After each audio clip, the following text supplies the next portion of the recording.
Bonjour. Nous sommes en chaos climatique. Mais dans ce chaos climatique, veux vous présenter deux phénomènes qui m'étaient inconnus jusqu'il y a peu et que j'ai mentionnés dans la lettre des signaux faibles du mois d'avril. Le premier, c'est sur l'Europe et le deuxième, c'est sur la mer.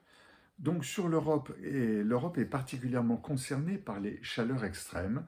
2022 a été un record en température, en sécheresse et en fonte des glaces. 2023 s'annonce dans les mêmes tendances. On est à plus 2,2 degrés, loin des plus 1,5 de Paris 2015. Et on apprend à découvrir aujourd'hui des rivières atmosphériques, des flux denses et rapides qui se déplacent plus haut que les dépressions que l'on connaît et qui déversent de la neige ou de la pluie en grande quantité et de manière soudaine. Ça, c'est un phénomène curieux, ces rivières climatiques, j'avais jamais entendu parler.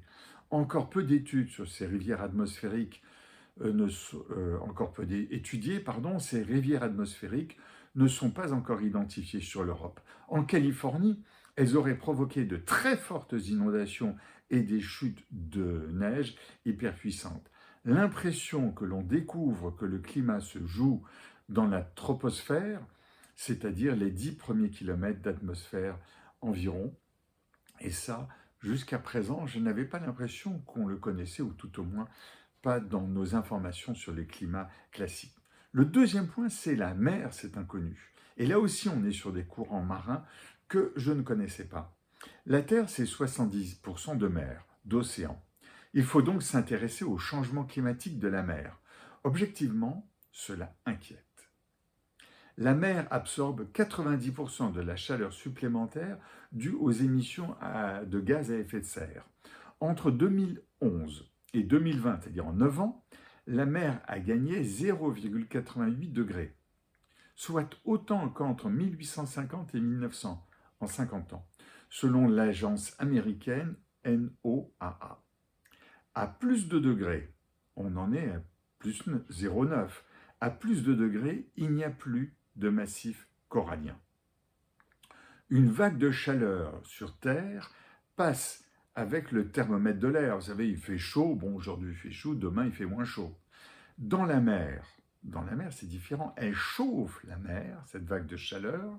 Elle chauffe la mer qui pénètre en profondeur, en kilomètres, que l'homme n'observe à peine car techniquement c'est compliqué. Cette vague de chaleur persiste longtemps, des mois, des années, et ne se déplace pas au même rythme que les courants marins que l'on connaît. Cela a deux impacts importants. Le premier sur la vie marine des poissons, le deuxième au plancton, et sur le volume des océans et donc des niveaux des océans. Nous en sommes à plus 4,5 mm par an de 2013 à 2021. N'oublions pas que la mer, c'est plus de 70% de la planète Terre. Je repars en plongée. À bientôt.